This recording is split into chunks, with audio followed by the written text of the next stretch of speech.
So I'm going to take you through a Cliff Notes rapid fire version of what we now know about a starting point. And I want to emphasize the word starting point because it's all about what do we know as a beginning point for how many cultures prefer certain communication styles. And therefore, your second reaction can be informed and become your first. And if you're dealing with intercultural or multinational clients, audiences, personally, this is a framework for you to start a conversation with them and say, this crazy Lisco said that this is often a preferred way of communicating if you're from Israel or Nigeria. Is that true? So this is why I say it's a start. It's a rich conversation and allows us to get a little deeper than what we've been skipping over. 4% of all the research is now broadening out so that it's more than just that. And in fact, it's meaningful because look at where we know the trends are going. And it doesn't take this graph to tell you that. You know, for example, if you're familiar with the state of Florida, Miami, not just for the last few years, but for decades, Caucasians have been the minority, not the majority. And that is just a tip of the iceberg for how the United States and other international areas are trending. So it behooves us to be respectful, not ignore, but respectful of how we can be more deftly diverse.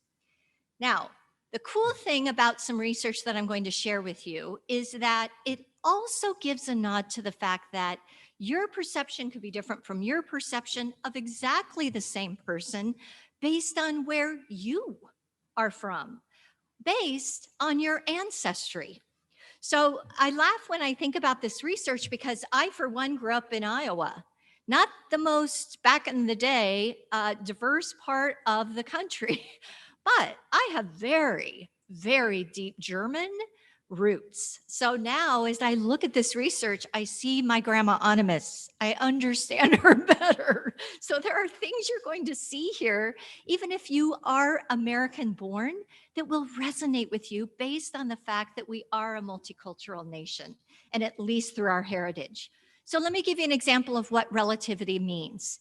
When people look at Spain, let's take Spain as one example. And we look at whether or not a lot of communication, especially early in an encounter. So picture a meeting. You're in a meeting with someone from Spain. You're in the dreaded small talk arena. And small talk may, if you're more relationship-based, be far bigger than those of us who are task-based.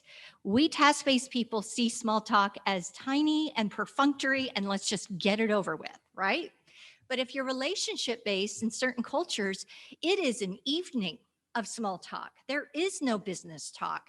So it's important for us to respect that and to, instead of expecting people to react the way we would react. So back to cultural relativity. Spain is seen, but hold on, as relationship-based if we are those from France, UK, Sweden, US. But look at what happens in how people describe Spain or those from Spain. See why this is a starting point? There are differences. Not everybody in Spain is this way, but this is a starting point for a conversation that Spaniards are often seen as task-based in communication for those from India, China, Saudi Arabia, and Angola. Now, you have a right to be wondering at this point, where the heck are you getting your data? And I want to refer you to a book that has provided really good insight called The Culture Map. You see the citation as I go through these. And this researcher looked at various cultures, it's not exhaustive, but various cultures throughout the world on similar types of communication events. And like I said, this is the Cliff Notes of what I'll show you. But I especially appreciated that she's focusing on relativity instead of saying, this is if she's from the US, this is the way it is because I'm the author and I'm from the US. This is a way of saying, of course, it's more complicated than that. No one is so superficial as just their nationality, but it is a hint at preferences potentially or what the norms can be like. So let's move into some of the key arenas of what you might encounter in your everyday work or in social situations. And one of the biggest things around miscommunication I find is that we don't always appreciate whether someone is low context, which means they say it, you know exactly what they mean. Can you picture someone in your life like that? You don't have to figure out what's on their mind. What they say is unfiltered.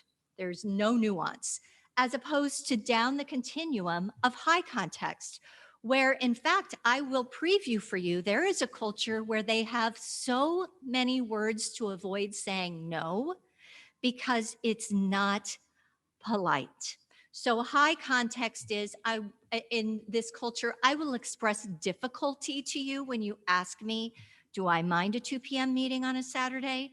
But I'm not going to get in your face blunt like low context is.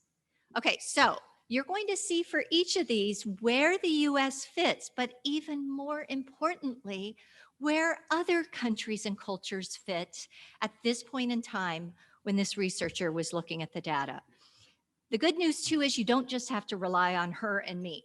There is other research finally being done by others who are looking at international and intercultural communication that supports what I'm about to show you. And then we're going to slice it a different way at the end.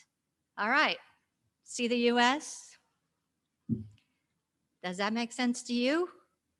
Pretty direct, not a lot of nuance, yet you know people born in the US who are full of nuance.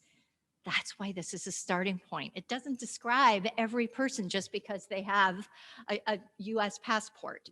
But take a look, especially if you have either heritage from or have traveled to or clients in some of these other countries, and ask yourself if it helps to make some sense. Now, I told you about a culture where they have so many words to avoid saying no, and that culture is Japan.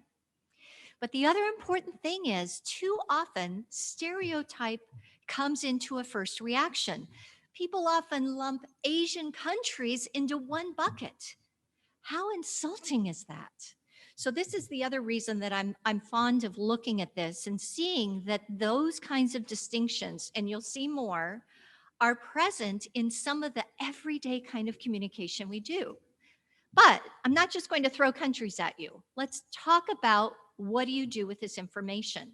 So now consider, doesn't even matter what country someone's from, but if you can think of someone right this minute who is low context in your life, maybe it's someone in your firm, somebody in your company who doesn't matter again what their nationality is. The question is, how do you communicate well with someone low context versus high context? For example, have you ever found, because this is a common trait for people who are high context communicators, that they take longer to respond to emails? Now, why would that be? Well, what we know to be true is high context communicators often are those who internally get it. In other words, they got your email, got it, noted mentally, but not necessarily, so it's more nuanced. It's not necessarily something where they're going to hit reply immediately and give a response. They took it, they internalized it, they may well have acted on your email, but it doesn't always seem like they have if you're more low context and you like a quick response. So that's again why we have to move out of first reaction to second reaction, appreciating that where we come from affects how we communicate. Another factor is sometimes high context communicators, so again, this could be in your own family, you're all from the same location, seem to have agreed and then later seem to have not. Is it you not understanding? Is it them lying?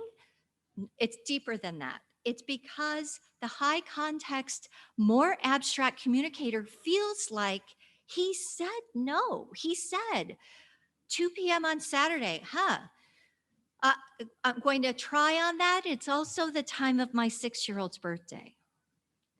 So he feels he said no to you, but you didn't, if you're low context, did not hear that monosyllabic no response. Now, for low context communicators, sometimes if you're more high context, you don't necessarily have to worry about whether you were funny or not. It just could be that your humor is too nuanced. That's it, right? You're hilarious. But the key is that sometimes if it's more nuanced for a low context communicator, think about that person as being a bit more literal. So you see why this is an intersection both of culture, personality, perspective, but at least it's a nod to saying we really should stop thinking that people need to communicate like we do to be credible. There are so many other ways of looking at communication. All right, now let's look at evaluating. Let's look at the difference between those who give indirect negative feedback and those who give blunt, in your face, direct negative feedback. Is there really a way of looking at that culturally? This is again about what is seen as maybe preferred, appropriate, respected, etc., within cultural norms, knowing there are always exceptions. So think about either US, your country of birth, your ancestors' country of birth, and here's what the research finds on the spectrum. Because the other thing that's interesting is as I go through these, you will see shifts. It's not like people stay in one spot in relationship to each other. Because in fact, now look at where the United States is, smack dab in the middle. And then as you look at other parts of the world, one thing you'll notice is not everybody's up there. It's not possible, but this just gives you a sense of knowing if the country you're interested in is not up there, this is a point for dialogue. This is a way for us as humans to connect, to actually, when we talk about feedback, let's say it's somebody on your team, to ask them, how do you like feedback? What shuts you down? What opens you up? But to have the conversation about it instead of just fuming, because that is often our first reaction. We fume and think, why can't they just handle the feedback like I can? No, it's good for us to feel that way, perhaps, that we can handle it well, but it's so unfair for us to keep our world so narrow here. So this gives you a sense. So again, let's move to the practical consequences. Let's look at the fact that direct negative feedback, when valued by either that individual or more by that culture, means being alert to not going too flowery at the beginning. So you're probably thinking of a person right now who you know would be more turned off by you saying in a gushing way, you're great, you're just spot on. And you go so long because maybe it's something you prefer. Or has anybody ever heard of bread, bologna bread? Anybody heard of this very sophisticated model of feedback? Yes, bread, bologna bread, which is not universally good. This shows it. Bread, bologna bread says, say something nice, then get to the heart of what's wrong or what was not the good performance for that individual, and then cap it off with something nice. Okay, that works for some, doesn't work for all. So you want to be alert to the fact that there is often for this individual greater respect for you giving the feedback if you get to the point and you do it without so much of the gush or the flower. And to not necessarily assume that you're going to get a lot of positive touchy-feelies in return. It does not mean that the communication tanked. It means that the communication styles differ. And that's what's so rich about human nature. Other end of the spectrum. So in speaking with those who respect more of the indirect negative feedback, this is the exact flip. So it may feel a little tiring. You might have a team of people with very different polarized ways of preferring feedback. So now what do? It does mean being thoughtful about how you balance it out, because a one-hit message that you prefer is a disservice to a diverse audience. And that's what's important. And to be alert to how you give the feedback and who is in the room. In other words, that negative feedback is seen as shaming for those who are more in a preference of the indirect. And it is absolutely something that will, even if it's the right feedback, be something that shuts them down if you do it in front of a group. So it's being alert to that. All right. Now, you won't be surprised hearing Derek's nice introduction and the word persuasive coming up so much that this is especially near and dear to my heart, because this goes right to work that I have done with witnesses.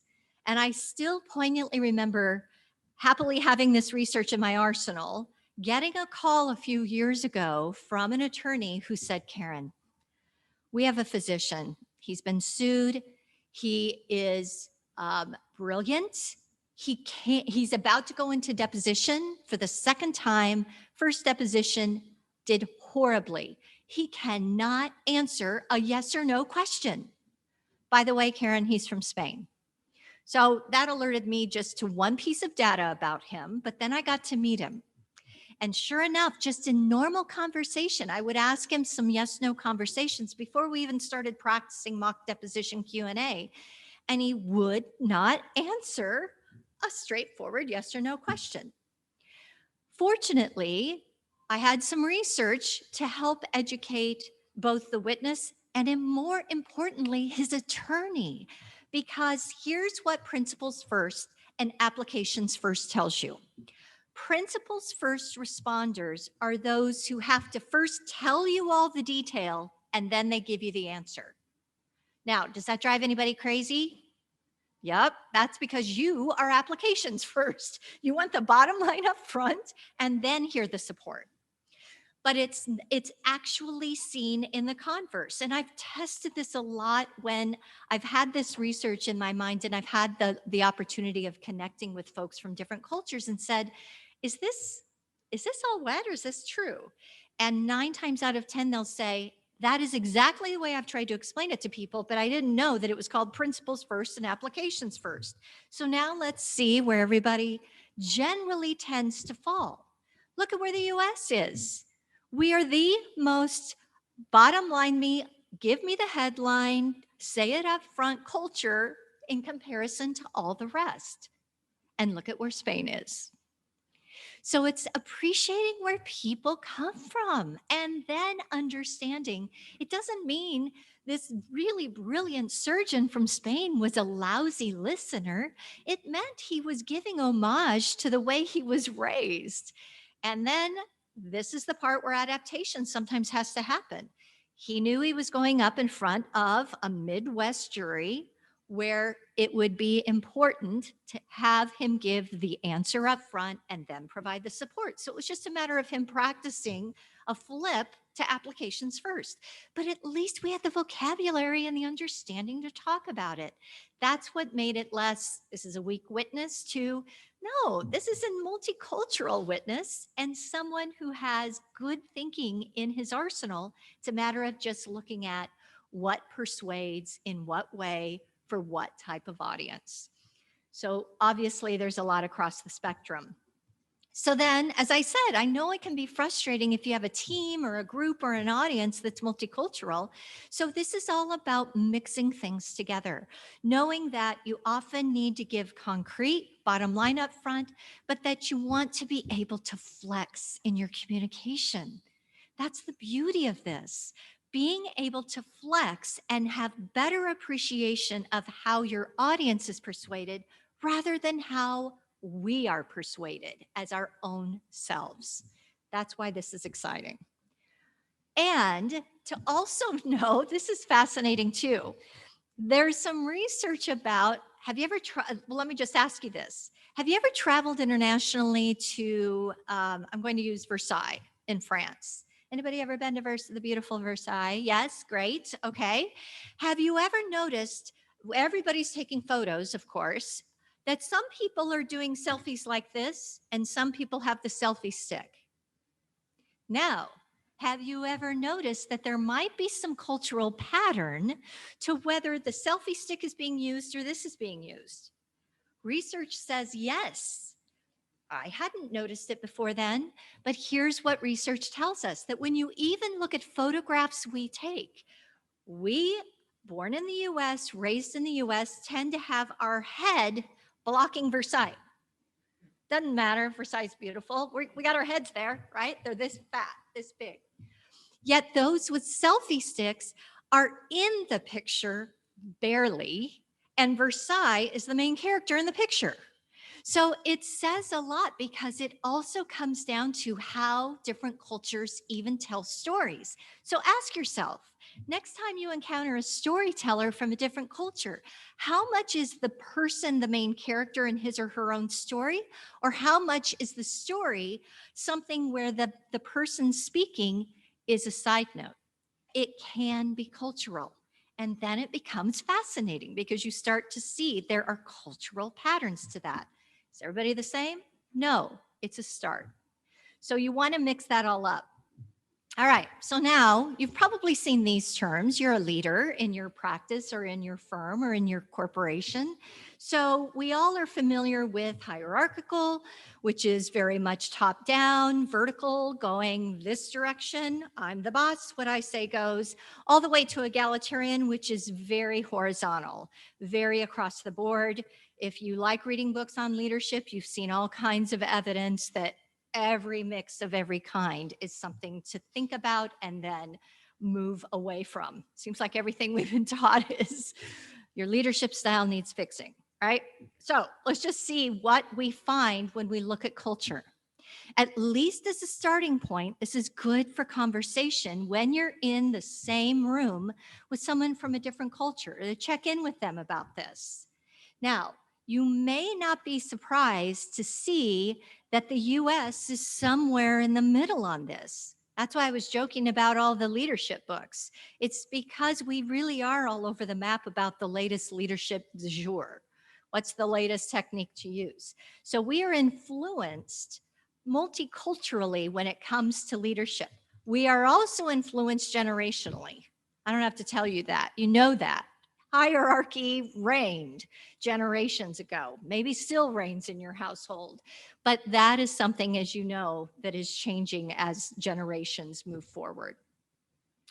So how do you work effectively in this kind of setting? Well, a couple of the key things to consider are if you're in more of an egalitarian room, then be alert to the fact that it really is preferred to skip hierarchical sources. That in fact, if you go to somebody's boss, when they've got an egalitarian preference, you've now unintentionally insulted that person. And to even think twice before copying the person's boss. And the other reason then we want to be alert to this is because it's the exact flip if you're dealing with a room that is more hierarchical. Because there, it is very important to show respect by getting permission to hop from one level to the next. And it is important to copy the person's boss. So you already have a lot going in your day. Now, how do you like all these new layers? You could add more thought and what do I do and how do I resolve it? And I hope, again, you're tired of me saying the word beginning, because the beginning part of this is for you to then get in dialogue with folks when you ask about their preferences, when you ask what their routines are like, to then see what works tailor-made for your team. And as you may know, if you've traveled within this part of the region, you use last names. You do not get too familiar unless you're given that permission by the person with whom you're speaking. All right, now deciding. This is interesting because deciding is also related to leadership, of course, but it doesn't always necessarily mean that if I'm the boss, I'm the main decision maker. Consensual decision making, this is again why I said it's so unbelievably unfair to think Asian cultures are all quite similar. Look at Japan and look at where other, like the South Asian culture of India is. So for us to group together is a complete disservice. And it does surprise some people to think, if you are being too Asian specific, which is highly stereotypical, that Japan, being part of Asia, must be hierarchical. In fact, Japan gets a great deal of credit for something called Ringi Sho. Has anybody ever heard of this? Ah, good. Excellent. Okay. So Ringi Sho is basically this, that decision making is bottom up. that it starts and it is time consuming as you listen to me describe this, but it is where those who are more at the front lines, so to speak, start coming to some kind of solution, and they keep thinking about it and they lateral it up, lateral it up, lateral it up. So it's the opposite of the tornado warning last night. It's not coming down, it's moving up, but it's informed. That's why it has so much heft, because it's bringing in those who have practical use for whatever the decision is. One way that some people describe a philosophy of someone who is very more egalitarian is to say, if you're the boss, I'm the what, but you're the how. In other words, your leadership is, I know we need to meet whatever this goal is, but you are the one with the expertise. You know, Steve Jobs was quoted famously with Apple of saying, why do we spend all this time and money hiring talented people and then tell them exactly how to do their job? So his point was, of course, it should be more like the Ringy show. Okay, now scheduling. You've probably experienced this either if you've traveled internationally or you've had a meeting with a multicultural audience. And that is that the schedule can also be a sign of respect and a definite cultural norm. That in certain countries like Mexico, the researchers tell us, when you know you're having a meeting in the afternoon, it may be that the meeting is happening after lunch, as opposed to if you're dealing with a German client, on time is late, right? On time is late. You better be a few minutes early, and there's great adherence to that. It can vary again by the person, but that's often a cultural norm. So what do you do about that? Especially if you have a mixture of an audience and you're just trying to get everybody to the 1 o'clock meeting. Well, part of it is if you know that you're dealing with time rigid kinds of personalities, forget culture for a second here, but you've got people who are time rigid in how they like to see meetings occur and start on time. But you know that you've got people who are time relaxed, so to speak, then the key is to, if you can, let the time relaxed know we're aiming for 12:45 to start. So if you could start logging in to the Zoom meeting around then, the rest know that we're going for 1 o'clock. Now, I know that's got a few little issues since you have maybe one invite going out, but there may be some language in there where you would say 12:45, start logging in. Those who are time relaxed tend to think that's not real, so they'll show up about 1 o'clock and it all balances out. But if you're dealing with time flexible and you know that this is where if you are time flexible and you're relaxed about it, change your calendar. Know that your boss or your colleagues really are more time rigid, then get yourself set to get there 5 minutes early. So it's just a matter of adjusting your behavior and knowing it really is meaningful. And you don't mean to insult, but that's again where if you're time relaxed, you might wonder, why isn't everybody else relaxed like I am? So it's a matter of, again, respecting it. All right, so I promised that we would look at this also in another way. And you may have heard of these terms before because this has been the more traditional way to look at intercultural communication. But the thing that it does is it groups even more. And that's why I'm talking about this secondarily. But there is still meaning in this, because if you've heard of individualist and collectivist countries, this is something that may even take you back to your American history or your international history that you studied in high school. Has anybody ever heard of individualist and collectivist? Good. Okay. So I'm going to show you just a sampling of countries here in a second. So this is not meant to be exhaustive, but let me take a second to define what these terms mean, because you read this a lot when you're reading articles about international politics, etc. So if you haven't encountered these words before, you're about to.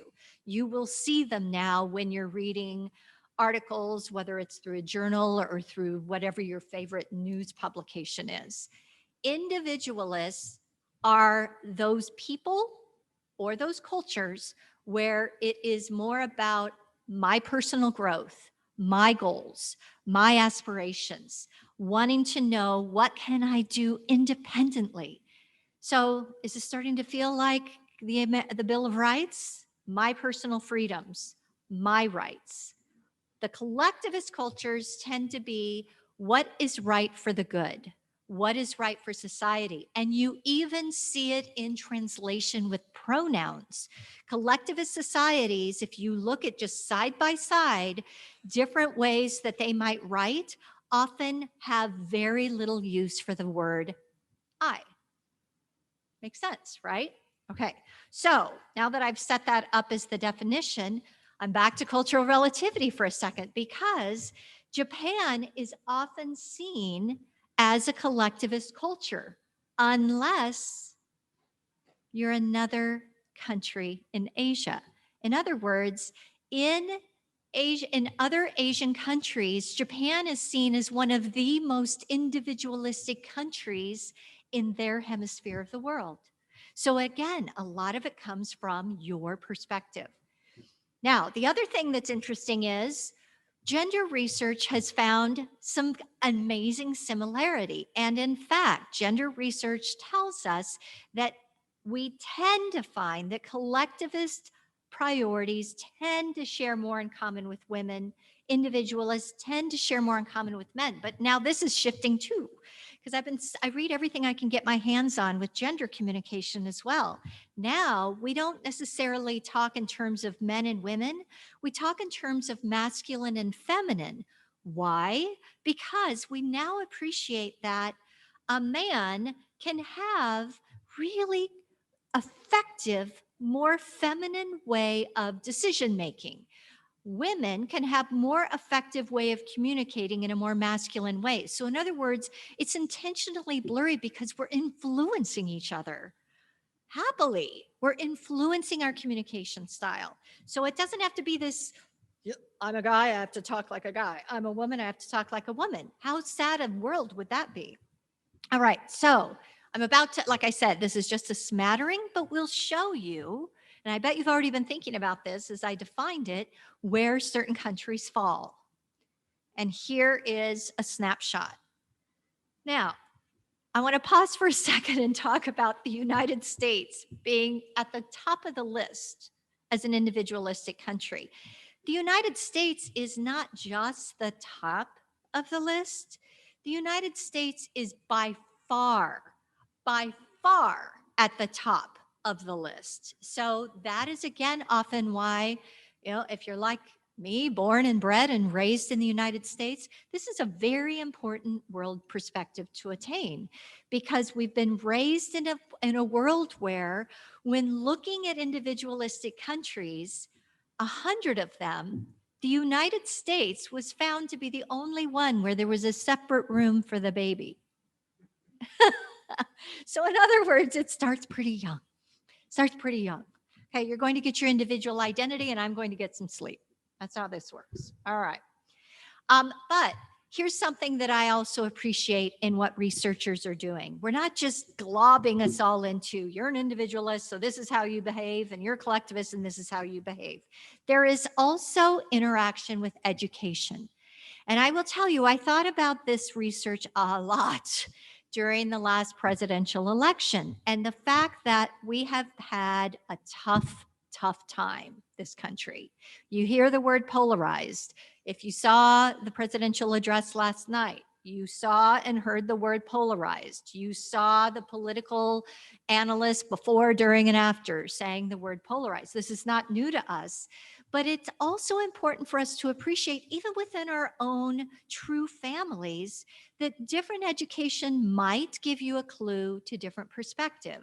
So comparing those who are less educated on the left to those who are at a minimum college educated or more on the right, researchers then looked at people's perspectives. And so all they knew were, here are people's attitudes, and after the fact, we're going to have collected education level and see, is there a difference? Here's what they found. That when rationalizing choices, those who talk about why they feel a certain way tend to talk, those of us better educated basically hog the floor. We talk more about it. We have more language around it. We are, as you know, going to undergraduate. A lot of that focuses on analysis, analytical thinking. That's where you get the good grades for the papers, right? When you can analyze and throw out and object and protect and adopt. So then in terms of valuing conformity, there is a statistically significant difference by education, that greater conformity is often more valued by those who are less educated. Supportive racial diversity, difference there. Susceptibility to attitude change. If you've been in a debate with someone you dearly love, have you found this to be true? Maybe, maybe not. But the researchers have said you do find that there is a slightly more willingness to change attitude with new information. You know, as Derek told you in the introduction, I study jury decision making for a living. And it is fascinating these days because I am seeing big markers based on education level, based on political leaning, and there are interactions, not just with that, but also other things called need for cognition. I just finished, I rarely do criminal work, but just did a criminal mock trial last week, so it's top of mind. And one thing we found was those who were low need for cognition, which means they could be brilliant. You may know someone close to you who is genius level, but just might not be mentally energetic. Is that a way to say it? You know, they're just not, they don't like doing puzzles. They don't like complexity. You're in your seat right now because you are high need for cognition. And it's neither here nor there. I mean, they may have fewer ulcers than us, but there is also a difference when you're higher need for cognition, that it often correlates with more willingness to change attitude because you're willing to listen and read and re-examine. So that's why that could be affected by education level. So then what do you do? Well, if you're dealing with, again, a team, a group, a client, a family, this is obviously where things get messy. So let's talk about the word diversity that we rightly should be racing toward these days. The great benefit is diversity of thinking. We now know, and we probably should have known this long ago, but we now have scientific evidence and a statistically significant difference to bolster that we make better decisions in more diverse teams. We make better decisions, but the conversations can be more conflict ridden. And that's often where, you know, we could do a whole other hour on productive friction and dealing with conflict well. We too often, many of us, some of us, maybe not you, have often moved away from conflict because we don't like how it makes us feel. So we feel uncomfortable, when in fact, racing toward respectful conflict will make better decision making. Oh, and by the way, research finds more profits in a company. So that's an interesting study. Now, so when looking at dealing with one another, and I want to watch my time too, in case we've got 13 minutes left. In looking at if you've got different societies within, again, either your interaction, you've gone to one country, another culture has come into your room, or you've got a mix, then this is what I mentioned a bit ago, that the social interaction, the so-called small talk, is something where we want to be alert to the fact that it's not one size fits all. I hope that's how you're feeling right now about all of this. We as humans and different cultures are not one size fits all. That's what makes us rich. Direct communication, again, you're going to see some overlap with some of the earlier research I showed you that broke it out by nation, but individualist and collectivist societies often see the same kind of communication in very different ways. And interestingly, silence. Now, one of my other day jobs is I teach public speaking. And so a big thing that I focus on when I work with speakers is just because you're a speaker doesn't mean you have to fill every single second with words. One of the biggest attention getters out there, especially if you have a slightly faster speaking rate like I do, is pause. Yet I fight this, and the reason I'm bringing this up is most of the people with whom I work are US born. And so this is often a tug of war conversation I have with them because I'm the speaker. I'm supposed to speak. I shouldn't be pausing. I'm abdicating my responsibility. When in fact, look at this. Silence often for individualists is seen as you screwed up. You got caught. But it's often seen as a positive attribute in collectivist cultures. We've talked some about negative interactions already. And what is often seen as dysfunctional, research tells us, is avoiding confrontation in individualist countries and confronting in an ineffective way and seen as lacking self-discipline. And this is just something because if working in the area of law as we do, this is also historically a difference. You may already know this, that individualist countries value a mediator being a neutral, but in fact, in certain collectivist countries, the mediator must be related to the conflict. So an interesting difference. Now, have you heard about color blindness? Have you heard about gender blindness? You know, there's been a lot of theories out there. And again, research has looked at this. How many of you think the answer to this is true? How many of you think it's false? You are correct.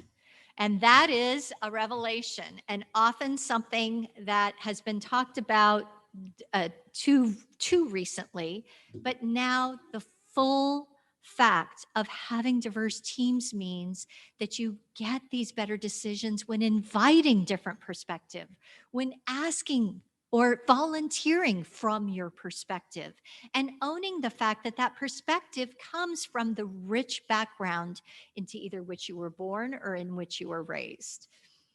And I'm actually going to skip over this one real quick in the interest of time. If you have questions about it, I'll talk about it in a second. All right. So then the latest thing within corporations has been, well, we need to be multicultural. That's a good thing. This is where affinity groups were born. You know, you have an affinity group for South Asian or for Eastern European or LGBTQ. Then an interesting experiment happened with something that takes that next level up called AIM, all-inclusive multiculturalism. And the research has an interesting home. Pepsi tried something. And as you can tell, this wasn't just yesterday. This is research referring to Pepsi back in 2008. And here's what Pepsi tried. Pepsi tried having the affinity groups mix with other people joining the affinity group. So you would think, all right, well, wait a minute. My affinity group is my identity. And now you're telling me I'm inviting others in who aren't my identity. But in fact, found that that actually is why their culture started to improve. Because, for example, we have a lot of women's affinity groups. I'm starting to see, as I speak with those groups, you're seeing too, if you're part of one of those, that men are started to be invited in. And it's actually a rich dialogue that happens when that occurs. So it's a both and kind of thing. But ironically, Pepsi found by doing that, that's what I said a bit ago, their profits increase. Other companies have seen the same result. Okay, so in our last few minutes, I'm going to take you through a checklist of if you find you are that you are an individualist and you want to speak effectively within a collectivist group. Here's some of the things that, by the way, her name is Ting Toomey. The research she has done collects a whole lot of research that's been done about intercultural countries. So she's brought a lot of that to us. But to take face maintenance seriously, you know, this is about like not over teasing, shaming, etc. Make sure that if you need to have that tough friction, conflict kind of conversation, that it is done with the utmost respect, that if there is silence, that's something to hold yourself as well, to not be too impatient about ending that silence because you don't like it. to soften the language. I call this assertive humility. It's where you can still, of course, assert your position, and you should. But sometimes this cracks me up because now I discovered yoga in the pandemic. And so if you've taken yoga instructors always say, so maybe do pigeon. Maybe consider. I'm like, so I don't have to do it. I get to choose. You're telling me maybe. So it's very much a yoga thing. And to be careful about shutting down conversation by saying, no, that won't work. It may not work, but just honoring the fact that that may not always be as comfortable a way of communicating. Okay, so then vice versa. If you are within more of a collectivist mode and are talking with individualists, get to brass tacks. Now, you can still do it in your communication style, but know that a sign of a well-concluded meeting is one where we have our list, right? We have our top three. Where do we want to be by the end of the meeting? Individualists love that kind of question at the beginning of the meeting. Separating relationship from task. In other words, making sure that you check your own first and second reaction to know that if someone says, I don't like that idea, that they're not saying I don't like you, I disrespect you, but to know that a very individualist way of being is often a both and. Again, bottom lining, using what you can in terms of offering more of yourself. Remember the selfie stick versus the close-up. This is often uncomfortable because it's saying you're willing to bring the screen closer to talk more about yourself in a way that may not necessarily be your go-to. There can be growth from it too. So it doesn't mean faking who you are. It means trying on for size the richness of other cultural perspectives and to not necessarily wait to be called on. This is a big deal because if it's collectivists talking with collectivists, everybody knows the rules. If it's individualists talking with individualists, everybody knows the norms. But here it's a matter of flexing your own communication style. And in fact, this is true that cross-functional teams, meaning doesn't say cross-cultural. If you have cross-functional teams within which you work, you may find that there is more frustration. The research also finds you make better decisions. So it is a both and. Expect the frustration, expect the hard work, and know that the outcome is absolutely worth it. I'm just going to put this is the last thing I want to show you, because one of the things I love about talking about this topic is knowing that more than one thing can be true, that everything I'm saying is meaning we're inviting more diversity, more cultural, more personal, more gender perspective into the room. And the necessary consequence of that is friction. And darned if that's not a good thing. But we're often not well flexed in dealing with it because that gets again to first reaction, second reaction. We all have our own history of how we deal with conflict and friction. But if you've read Patrick Lencioni's book, he has a book called Death by Meeting. He also has the 5 Dysfunctions of a Team. If you've read either of those books, I've adapted some of what he talks about in terms of good meeting rules. And in fact, if you try this on for size, and you're welcome to take a photo of this, or if you want a copy of the PowerPoint slides after, you're welcome to them. I have a handout, but it's not the PowerPoint deck. It's a different handout. But these are the rules that everybody gets to agree to, and boy, are they hard and worth it.